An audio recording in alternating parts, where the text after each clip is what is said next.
بسم اللہ الرحمن الرحیم۔ سامعین کرام، آپ سن رہے ہیں اردو ناول داستان امیر حمزہ کی جلد نمبر 5 اور یہ اس سلسلے کی قسط نمبر 23 ہے۔ آپ اگر میرے چینل کہانی گھر پر نئے ہیں اور آپ نے ابھی تک میرا چینل سبسکرائب نہیں کیا تو میرے چینل کو ابھی سبسکرائب کر کے بیل آئیکن پر کلک کر دیں تاکہ آنے والی نئی کہانی کی اطلاع بر وقت آپ تک پہنچ سکے۔ امیر نے عذرا پری کی درخواست قبول کی اور دیوؤں کو حکم دیا کہ آسمان پری کو رہا کر دیا جائے۔ پھر انہوں نے تخت شاہی عذرا پری کے حوالے کیا اور خود وہاں سے رخصت ہونے کی تیاریاں کرنے لگے۔ ان کے دل پر ان پریوں کی بے وفائی اور احسان فراموشی کا بڑا اثر تھا۔ اب وہ کسی قیمت پر بھی کوہکاف میں رہنے کے لیے تیار نہ تھے۔ عذرا پری نے ان سے کہا کہ ہم اڑن کھٹولے کے ذریعے پلک جھپکتے میں آپ کو ملک عرب پہنچائے دیتے ہیں۔ مگر امیر حمزہ نے اس کی کوئی بات نہ سنی اور کہا کہ ہمیں تمہارے اڑن کھٹولے سے زیادہ اپنے خدا کی مدد اور سہارے پر بھروسہ ہے۔ خدا چاہے گا تو ہمیں کسی نہ کسی طرح اپنے ملک میں پہنچا دے گا۔ یہ کہہ کر انہوں نے ان سب کو آہوزاری کرتے ہوئے چھوڑا اور خود شہرستان زریں سے نکل کر جنگل کی جانب چل دیے۔ امیر حمزہ کے نصیب میں ابھی اور پریشانیاں اور مصیبتیں لکھی تھیں، اس لیے جنگل میں پھرتے پھراتے راستہ بھول گئے اور کئی مہینوں تک ادھر ادھر بھٹکتے پھرے۔ اس دوران میں تن کے کپڑے پھٹ کر تار تار ہو گئے، جنگلی پھل اور پودے کھا کھا کر اور دریا کا پانی پی پی کر صحت بھی بگڑ گئی اور چہرے کا نقشہ بھی ایسا بدلا کہ کوئی پہچان نہ سکتا تھا کہ یہ امیر حمزہ ہیں۔ ایک دن جنگل میں چلے جاتے تھے کہ کسی دیونی کے رونے کی آواز کان میں آئی۔ غور سے سننے تو حیران ہوئے۔ وہ دیونی روتی جاتی تھی اور یہ کہتی جاتی تھی کہ اے میرے پیدا کرنے والے، حمزہ کو کہیں سے بھیج تاکہ وہ آئے اور میری مشکل آسان کرے۔ تب امیر حمزہ اس دیونی کے قریب گئے، دیکھا کہ لکڑی کا ایک بڑا سا صندوق اس کے آگے رکھا ہے، سر پر خاک ڈالتی ہے اور روتی ہے۔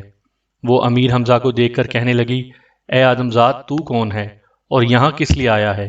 بہتر یہی ہے کہ اپنی جان سلامت لے کر بھاگ جا، ورنہ کچا چبا جاؤں گی۔ امیر حمزہ یہ سن کر ہنسے اور کہا، اے بے وقوف دیونی، تیری کیا طاقت کہ مجھے کچا چبائے؟ سن لے کہ میرا نام حمزہ ہے اور ابھی تو خدا سے یہ دعا مانگ رہی تھی کہ حمزہ کو بھیج۔ خدا نے مجھے بھیج دیا، اب بول کیا چاہتی ہے؟ دیونی جھٹ ان کے قدموں پر گری اور اپنی آنکھیں ان کے پیروں سے رگڑیں اور کہا، اے حمزہ، آفرین ہے تجھ پر کہ کیا موقع سے آیا ہے۔ خدا کے واسطے میرے بیٹے کو اس صندوق سے نکال۔ تیرے بیٹے کو اس صندوق میں کس نے بند کیا ہے؟ حمزہ نے پوچھا۔ حضرت سلیمان علیہ السلام نے قید کیا تھا اور فرمایا تھا کہ کئی 100 سال بعد ملک عرب سے ایک جوان حمزہ نامی آئے گا اور وہ تیرے بیٹے کو اس صندوق سے نکال کر نشانی لے گا۔ پس اے امیر، میں اتنی صدیوں سے تیری راہ تکتی ہوں۔ دیونی کی زبان سے یہ کلمات سنے تو امیر حمزہ نے خدا کا نام لے کر صندوق کے قفل کو ہاتھ لگایا۔ ہاتھ لگانا تھا کہ قفل خود بخود کھل گیا۔ امیر حمزہ نے صندوق کا ڈھکنا اٹھایا، دیکھا کہ اس میں ایک دیو پڑا سوتا ہے۔ انہوں نے دیو کو جگایا۔ وہ آنکھیں ملتے ہوئے اٹھا اور کہنے لگا، مجھے کس نے جگایا؟ ابھی تھوڑی ہی دیر ہوئی کہ سویا تھا۔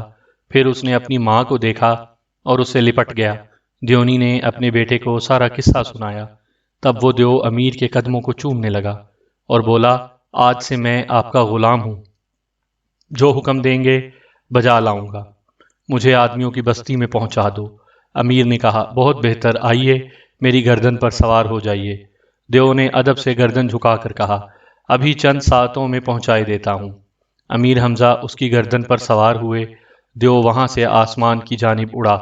امیر کو بڑے بڑے مکان کھلونوں کی مانند دکھائی دینے لگے اور درختوں کے جنگل نظر سے غائب ہو گئے۔ دریا ایک پتلی سی چمکتی لکیر کی طرح دکھائی دے رہے تھے۔ تب اس دیو نے امیر حمزہ سے پوچھا، اے امیر، نیچے دیکھو، دنیا کیسی نظر آتی ہے؟ ایک خوبصورت قالین کی طرح۔ حمزہ نے جواب دیا۔ یہ سن کر دیو نے اپنی رفتار اور تیز کی، اس سے بھی زیادہ اونچائی پر پہنچا۔ پھر پوچھا، اے امیر، اب دنیا کیسی نظر آتی ہے؟ بالکل گول، ایک بڑے پیالے کی طرح۔ حمزہ نے جواب دیا۔ یکا یک اس دیو نے بھیانک قہقہا لگایا اور بولا، اے آدمزاد، بول تجھے سمندر میں پھینکوں یا پہاڑ پر؟ یہ سن کر امیر حمزہ حیران رہ گئے۔ دل میں سوچا کہ یہ دیو بدی پر آمادہ ہے، اگر پہاڑ کہوں گا تو سمندر میں پھینکے گا۔ ممکن ہے پانی میں گرنے سے خدا بچ نکلنے کی کوئی راہ نکال دے۔ یہ سوچ کر دیو سے کہنے لگے، اے موذی، میں نے تجھ سے نیکی کی اور تو اس کا یہ بدلہ دینا چاہتا ہے؟ دیو نے کہا لگایا اور کہا، اے آدم زاد، ہمارے ہاں یہی رواج ہے۔ بہت خوب، اچھا تو مجھے کسی پہاڑ پر پھینک دے۔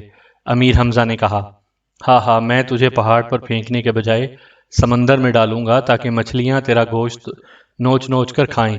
یہ کہتے ہی دیو نے جھٹکے سے امیر حمزہ کو فضا میں پھینک دیا۔ انہوں نے خدا کو یاد کیا اور آنکھیں بند کر لیں۔ عین اسی لمحے حضرت خضر علیہ السلام فضا میں نمودار ہوئے۔ انہوں نے حمزہ کو اپنے ہاتھوں پر سنبھالا اور نہایت آرام سے سمندر میں اتار دیا۔ لہروں نے انہیں تھوڑی دیر تک ادھر ادھر اچھالا، پھر ساحل کی جانب پھینک دیا۔ امیر اسی دوران بے ہوش ہو چکے تھے۔ ہوش آیا تو کیا دیکھا کہ سمندر کے ساحل پر ریت میں دھنسے پڑے ہیں، آسمان پر سورج چمک رہا ہے اور فضا میں بڑے بڑے بگلے اور دوسرے سمندری پرندے ہزاروں لاکھوں کی تعداد میں پرواز کر رہے ہیں۔ انہوں نے سمندر سے مچھلیاں پکڑیں، پتھروں کو رگڑ رگڑ کر آگ جلائی اور مچھلیاں بھون کر کھائیں۔ اس کے بعد وہاں سے چلے۔ معلوم ہوا کہ یہ ایک بہت بڑا جزیرہ ہے جس میں سر سبز پہاڑ اور خوبصورت جنگل ہیں، لیکن یہاں کوئی جانور یا دیو دکھائی نہ دیا۔ امیر حمزہ بہت دن تک اس جزیرے میں رہتے رہے اور تنہائی سے سخت اکتا گئے۔ چاروں طرف سمندر تھا اور سمندر کو پار کرنے کے لیے کشتی کی نہیں، ایک بڑے جہاز کی ضرورت تھی۔ ایک دن جزیرے میں گھومتے ہوئے انہوں نے اسی دیو کو دیکھا جس نے انہیں سمندر میں پھینک دیا تھا۔ اس دیو کے ساتھ ایک خوبصورت گھوڑا بھی تھا۔ گھوڑے کو دیکھ کر امیر حمزہ کو بے اختیار اپنا سیاہ قطاس یاد آیا اور ان کی آنکھیں اپنے پیارے گھوڑے کی یاد میں آنسوؤں سے تر ہو گئیں۔ دیو نے امیر حمزہ کو دیکھا تو ڈر کر بھاگا، مگر انہوں نے اسے بھاگنے کا موقع ہی نہ دیا۔ خدا کا نام لے کر زور لگایا اور دیو کو سر سے اونچا اٹھا کر اس زور سے زمین پر مارا کہ اس کی کھوپڑی کے ٹکڑے اڑ گئے۔ دیو کے مرتے ہی فضا میں ایک پری نمودار ہوئی اور امیر حمزہ کے قریب آ کر کہنے لگی، اے آدمزاد، آفرین ہے تیری دلیری پر۔ اس موذی دیو نے مجھے قید کر رکھا تھا، اب اس کے پنجے سے رہائی ملی ہے۔ اس گھوڑے کا نام اشکر دیودار ہے، اس میں بہت سی خوبیاں ہیں۔ یہ ہوا میں بھی اڑ سکتا ہے اور پانی پر بھی دوڑ سکتا ہے۔ اب آپ اس پر سوار ہوں اور خدا کی قدرت کا تماشا دیکھیں۔ یہ کہہ کر پری غائب ہو گئی۔ اشکر دیودار امیر حمزہ کے پاس کھڑا محبت بھری نظروں سے انہیں دیکھ رہا تھا۔ امیر نے اس کی گردن سے ہلائی تو اس نے دم ہلائی اور خوشی سے اچھلنے لگا۔ تب امیر حمزہ اس کی پیٹھ پر سوار ہوئے۔ اشکر دیوزاد پہلے تو دور تک دوڑتا چلا گیا، پھر آہستہ آہستہ فضا میں اٹھنے لگا۔ امیر حمزہ نے اس کی گردن کے لمبے لمبے بال مضبوطی سے پکڑ لیے اور آنکھیں بند کر لیں۔ اشکر دیوزاد کئی گھنٹے تک اڑتا رہا۔ حمزہ جب بھی آنکھیں کھول کر نیچے دیکھتے سمندر نظر آتا، وہ پھر آنکھیں بند کر لیتے۔ اشکر دیوزاد امیر حمزہ کو اپنی پیٹھ پر بٹھائے کئی دن تک اڑتا رہا۔ آخر جب وہ بھوک پیاس کی وجہ سے نڈھال ہوئے تب گھوڑا آہستہ آہستہ نیچے اترا۔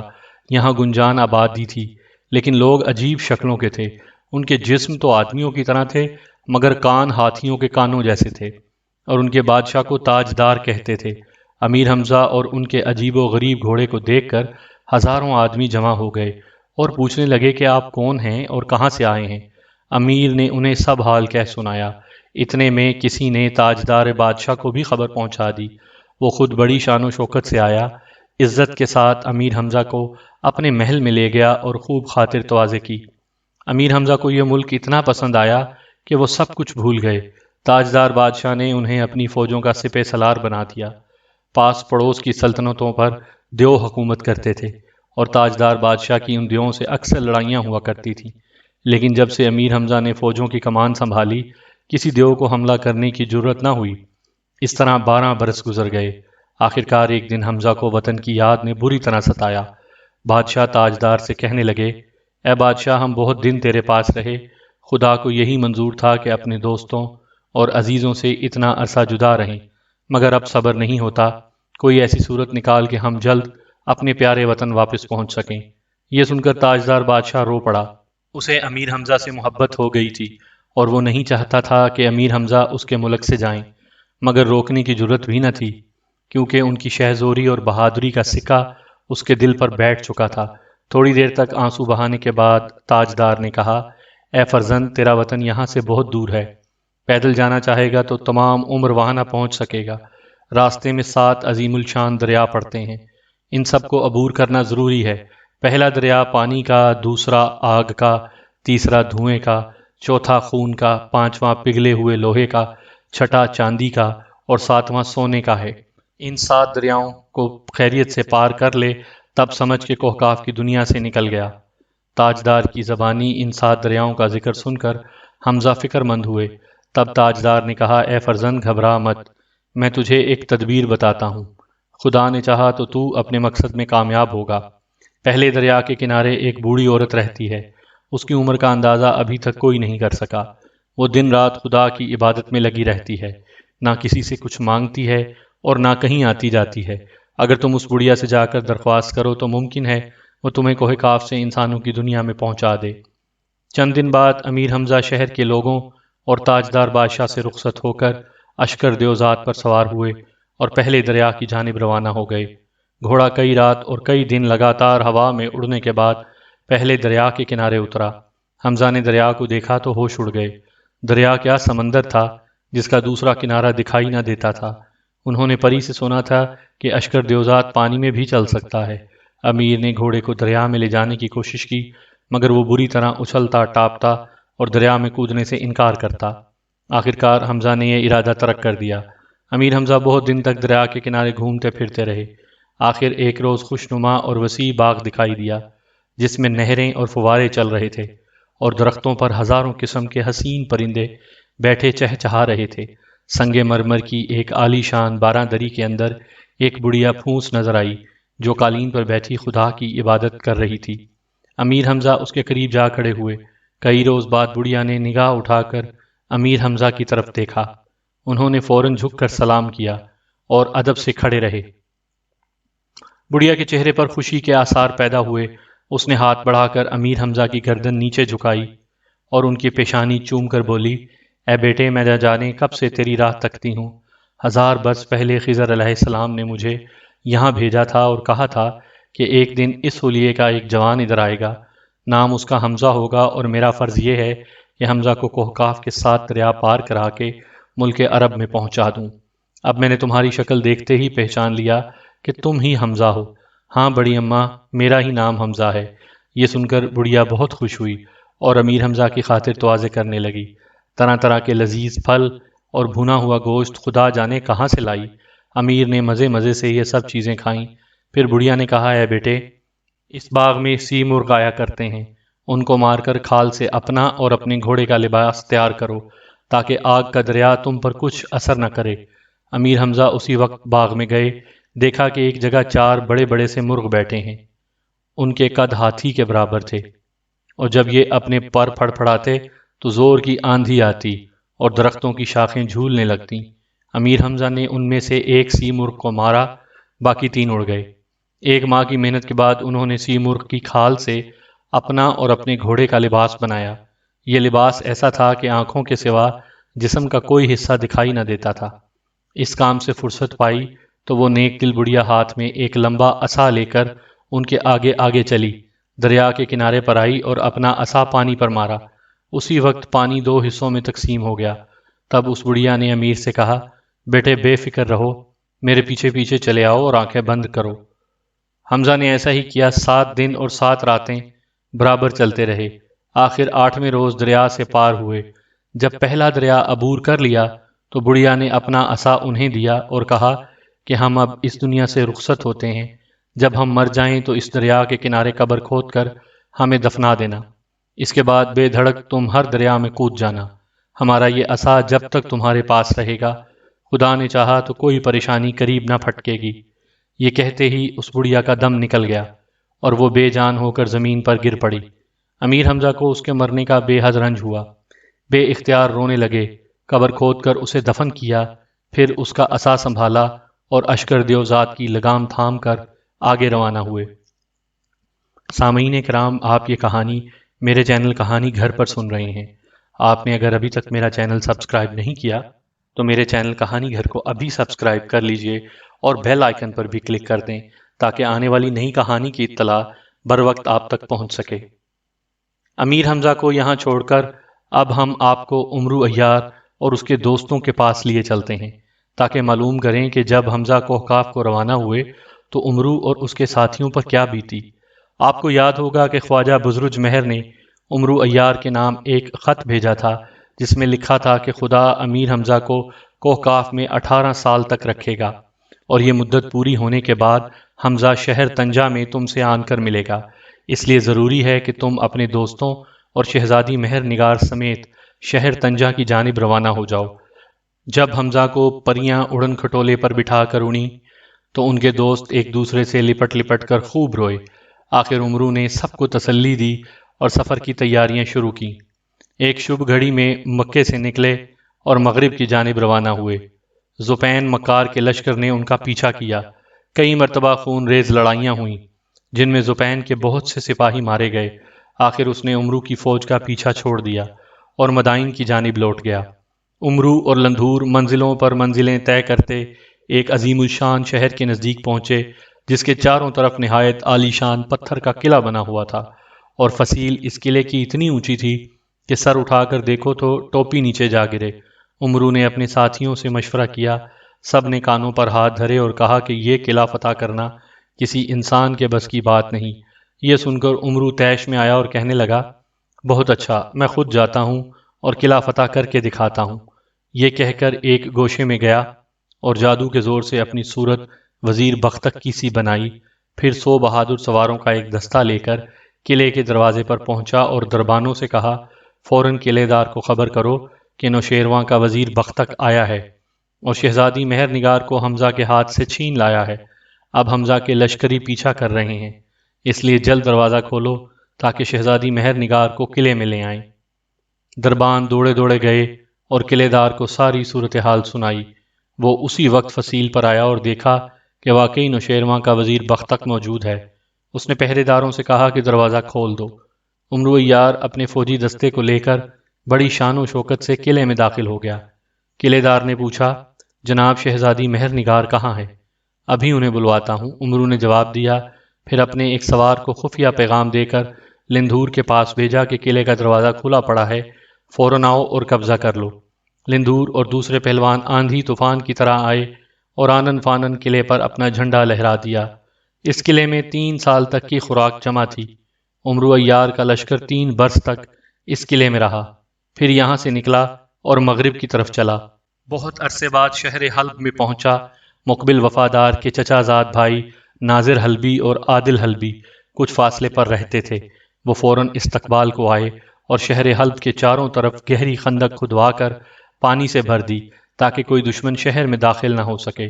پھر وہ نہایت عزت اور احترام کے ساتھ مقبل وفادار، لندھور اور عمرو وغیرہ کو شہر میں لے گئے اور کہا کہ یہاں 4 سال کی خوراک جمع ہے، جب تک یہ ذخیرہ ختم نہ ہو جائے ہم تمہیں کہیں اور نہ جانے دیں گے۔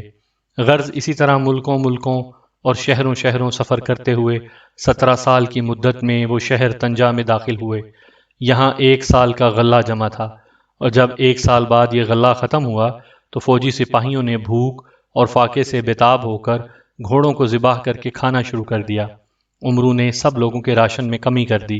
یہ دیکھ کر عادی کرب پہلوان کو سخت غصہ آیا، لیکن عمرو سے بات کرنے کی جرت نہ ہوئی۔ بہت دیر تک سوچتا رہا کہ پیٹ کی آگ کو کیوں کر بجھائے کہ اچانک ایک تدبیر دماغ میں آئی۔ دوڑا دوڑا عمرو کے پاس آیا اور کہنے لگا، بھائی عمرو، دیکھتے ہو بھوک کے مارے میری کیا حالت ہو گئی ہے، ہڈیاں پسلیاں سب باہر نکل آئی ہیں، چاہو تو ایک ایک کر کے سب گن لو، اگر چند روز تک یہی حال رہا تو میں بھائی حمزہ کو دیکھے بغیر ہی مر جاؤں گا۔ یہ کہہ کر جھوٹ موٹ آنسو بہانے لگا۔ عمرو عیار بھی اس کی یہ حالت دیکھ کر افسوس کرنے لگا اور بولا، بھائی عادی، جہاں اتنے دن صبر کیا ہے چند روز اور کر لو، 18 سال کی مدت پوری ہونے میں 1 آدھ دن ہی باقی رہ گیا ہے، خدا نے چاہا تو حمزہ سے ملاقات ہوگی، وہی ہماری یہ مشکل آسان کریں گے۔ یہ بات تو ٹھیک ہے عمرو بھائی، لیکن مجھ سے اب بھوک برداشت نہ ہوگی، اجازت دو کہ کسی اور شہر کی طرف جاؤں اور وہاں سے کھانے کا کچھ سامان لاؤں۔ اس نے ایسی ضد کی کہ عمرو کو مجبوراً اجازت دینی پڑی۔ اس نے عادی سے کہا، دیکھو جلدی واپس آنا اور زیادہ دیر نہ لگانا۔ عادی کرب اپنے ہاتھی پر سوار ہوا اور جنگل کی راہ لی۔ رات ہوئی تو اسے جنگل میں کچھ فاصلے پر مشعلیں جلتی ہوئی دکھائی دیں۔ جلدی سے وہاں پہنچا، دیکھا کہ تاجروں کا ایک بہت بڑا قافلہ ٹھہرا ہوا ہے۔ تاجروں نے جب اس انسانی دیو کو دیکھا تو بے حد ڈرے اور نہایت احترام سے ایک خوبصورت خیمے میں لے گئے۔ عادی نے قافلے کے سالار کو طلب کیا اور کہنے لگا، باقی باتیں تو بعد میں ہوں گی، پہلے ہمارے کھانے کا کچھ انتظام کرو۔ ابھی لیجئے جناب، سب کچھ حاضر ہوا جاتا ہے۔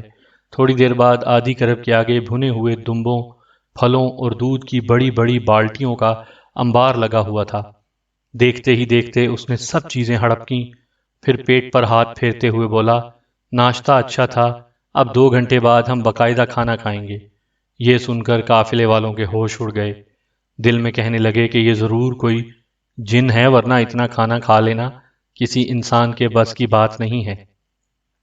انہوں نے ہاتھ باندھ کر کہا، جناب ہمارے پاس جو کچھ تھا حاضر کر دیا، اب معافی چاہتے ہیں۔ اتنی بات سنی تو عادی طیش میں آیا، قافلے کے اندر گھوم پھر کر 15-20 بکریاں پکڑی، جنگل سے گھاس پھوس لا کر آگ جلائی، پھر ان بکریوں کو ذبح کر کے آگ پر بھوننا اور نمک لگا کر کھا گیا۔ پھر تون پر ہاتھ پھیرتا اور خوفناک ٹکاریں لیتا ہوا ایک چشمے پر پہنچا اور اس میں منہ ڈال کر سارا پانی پی گیا۔ اس کے بعد واپس قافلے میں آیا، ہاتھی کی پیٹھ سے اپنا بستر اتارا اور بچھا کر سو گیا۔ قافلے والے خوف سے تھر تھر کانپ رہے تھے اور انہیں پورا یقین ہو چکا تھا کہ انسان کے بھیس میں یہ ضرور کوئی بلا ہے جو انہیں چٹ کرنے آئی ہے۔ انہوں نے فیصلہ کیا کہ جب یہ بلا گہری نیند سو جائے تب چپ کے اپنا سامان باندھو اور بھاگ نکلو۔ آدھی رات ہوئی تو عادی کے بھیانک خراٹوں سے جنگل کی فضا گونج رہی تھی۔ قافلے والے رخصت ہونے کی تیاریاں کر رہے تھے کہ اچانک ڈاکوؤں کا ایک گروہ ادھر سے گزرا۔ ڈاکوؤں نے جنگل میں مشعلیں جلتی دیکھیں تو خوش ہوئے کہ زیادہ دور نہیں جانا پڑا، ایک قافلہ جنگل میں ہی مل گیا ہے، آؤ اس کو لوٹیں۔ وہ سب کے سب تلواریں اور خنجر چمکاتے ہوئے قافلے پر آن پڑے۔ قافلے والوں کی چیخ پکار اور غل غپاڑے سے عادی پہلوان کی آنکھ کھل گئی۔ دل میں کہنے لگا، خدا انہیں غارت کرے، تھوڑی دیر کو آنکھ جھپکی تھی کہ جگا دیا۔ یکا یک اسے احساس ہوا کہ معاملہ کچھ اور ہے۔ اتنے میں قافلے کا سردار عادی کے پاس آیا اور کہنے لگا، جناب آپ دیکھ رہے ہیں کہ ڈاکوؤں نے ہم پر حملہ کر دیا ہے، اس وقت آپ کی مدد درکار ہے، آپ ہی ان سے 2 ہاتھ کر سکتے ہیں۔ فکر نہ کرو، میں ابھی ان بدماشوں کی مرمت کرتا ہوں۔ یہ کہہ کر عادی پہلوان نے اٹھ کر زبردست نعرہ لگایا۔ اس کی آواز کی گرج سے ڈاکوؤں کے کلیجے اچھل کر حلق میں آ گئے اور ان کے گھوڑے سہم کر ٹاپنے لگے۔ تب عادی نے ڈاکوؤں کو اٹھا اٹھا کر زمین پر پٹکنا شروع کیا اور سب کی خوب مرمت کی۔ اس کے بعد ان سے قافلے والوں کا لوٹا ہوا مال واپس لیا اور آئندہ کے لیے وعدہ لیا کہ کبھی ڈاکہ نہ ماریں گے اور محنت مزدوری کر کے روزی کمائیں گے۔ عادی پہلوان کے یہ کمالات دیکھ کر قافلے والوں کو اپنی بدگمانی پر بڑا افسوس ہوا۔ وہ سب کے سب ہاتھ جوڑتے ہوئے عادی کے پاس آئے اور کہنے لگے، حضور آپ بڑے بہادر ہیں، ہم آپ کے بارے میں یہ سوچ رہے تھے کہ انسان کے بھیس میں کوئی خبیث بلا ہے جو ہمیں ہڑپ کرنے آئی ہے، مگر اب پتہ چل گیا ہے کہ آپ واقعی ہم ہی جیسے آدمی ہیں، خدا کے واسطے ہمارا قصور معاف کر دیجئے۔ یہ بات سن کر عادی خوب ہنسا، پھر جواب میں کہا، تمہارا قصور صرف اسی صورت میں معاف ہو سکتا ہے کہ مجھے آئندہ کھانے پینے کی تکلیف نہیں ہونی چاہیے۔ ہم وعدہ کرتے ہیں جناب آئندہ ایسا نہ ہوگا۔ قافلے والوں نے کہا۔ دن نکلا تو قافلے والے اپنی منزل کی طرف روانہ ہوئے۔ عادی پہلوان بھی ان کے ساتھ تھا۔ شام ہوئی تو ایک عالی شان شہر کے آثار دکھائی دیے۔ تاجروں کا قافلہ شہر میں داخل ہوا تو دیکھا کہ ہر طرف شور ماتم برپا ہے۔ عورتوں اور مردوں نے کالے رنگ کے کپڑے پہن رکھے ہیں اور ہر شخص کی آنکھوں سے آنسو ٹپک رہے ہیں۔ عادی نے ایک آدمی سے پوچھا، کیوں بھائی، تم پر کیا آفت آئی کہ کالے کپڑے پہن کر یوں روتے پیٹتے پھر رہے ہو؟ اس شخص نے عادی کو اوپر سے نیچے تک دیکھا، پھر منہ بنا کر بولا، معلوم ہوتا ہے تم اس شہر میں اجنبی ہو۔ ارے بھائی، آج ہمارا بادشاہ دنیا سے رخصت ہوا ہے اور رعایا اسی کا سوگ منا رہی ہے، یہ تو تم نے بہت افسوسناک خبر سنائی۔ عادی نے کہا، اس کا مطلب یہ ہے کہ شہر کے تمام بازار بند پڑے ہوں گے، اب میں کھانے پینے کی چیزیں کہاں سے حاصل کروں گا؟ یہ سن کر وہ شخص سخت ناراض ہوا اور کہنے لگا، اگر تم ہمارے شہر میں مہمان کی حیثیت سے نہ آتے تو میں اسی تلوار سے تمہاری گردن اڑا دیتا۔ بے وقوف ہاتھی کے بچے، ہمارا تو بادشاہ مر گیا ہے اور تجھے کھانے پینے کی سوج رہی ہے۔ عادی پہلوان کو غصہ تو بہت آیا، جی چاہا کہ اس شخص کا ٹینٹواں دبائے، مگر یہ سوچ کر غصہ ضبط کیا کہ نئے شہر میں ہنگامہ کرنا ٹھیک نہیں، یہ بیچارے تو پہلے ہی اپنی مصیبت میں گرفتار ہیں۔ قافلے والوں سے جدا ہو کر وہ شہر کی سیر کرنے کے لیے ایک طرف چل پڑا۔ ایک خوبصورت اور آسمان سے باتیں کرتے ہوئے محل کے قریب پہنچا تو لذیذ کھانوں کی خوشبو نتنوں میں پہنچی۔ عادی کا رواں رواں خوشی سے کانپنے لگا۔ فوراً ادھر کا رخ کیا، کیا دیکھتا ہے کہ بہت سے باورچی ایک جگہ جمع ہیں اور ہزاروں دیگیں پکا رہے ہیں۔ معلوم ہوا کہ یہ وزیر اعظم کا محل ہے اور یہ دیگیں بھی وزیر اعظم ہی پکوا رہا ہے تاکہ غریبوں اور مسکینوں میں کھانا تقسیم کیا جائے۔ تب عادی نے پوچھا کہ وزیر اعظم صاحب اس وقت کہاں تشریف رکھتے ہیں؟ ایک باورچی نے بتایا کہ وہ بادشاہ کے جنازے کے ساتھ گئے ہیں اور تھوڑی دیر تک واپس آئیں گے۔ یہ سن کر عادی وہیں آلتی پالتی مار کر بیٹھ گیا اور للچائی ہوئی نظروں سے دیگوں کی طرف دیکھتا رہا۔ پھر اس نے بار بار باورچیوں سے پوچھنا شروع کیا کہ یارو کھانا پکنے میں کتنی دیر ہے؟ شروع میں تو باورچی اسے جواب دیتے رہے، مگر جب اس نے پوچھ پوچھ کر ان کا ناطقہ بند کر دیا تو سب باورچی مل کر اس کے پاس آئے اور کہنے لگے، تو کون ہے؟ چل بھاگ یہاں سے، یہ کھانا تیرے لیے نہیں پک رہا ہے اور نہ ہم تیرے نوکر چاکر ہیں جو تیری ہر فضول بات کا جواب دیتے رہیں۔ اب تو عادی کے غصے کی انتہا نہ رہی، چہرہ سرخ ہو گیا اور آنکھوں میں خون اتر آیا۔ باورچیوں کو پکڑ پکڑ کر ہوا میں اچھالنے لگا۔ یہ تماشا دیکھنے کے لیے بے شمار لوگ جمع ہو گئے اور ہر طرف غل مچ گیا کہ ایک دیو شہر میں آیا ہے اور وزیر اعظم کے باورچیوں کو گیند کی طرح فضا میں اچھال رہا ہے۔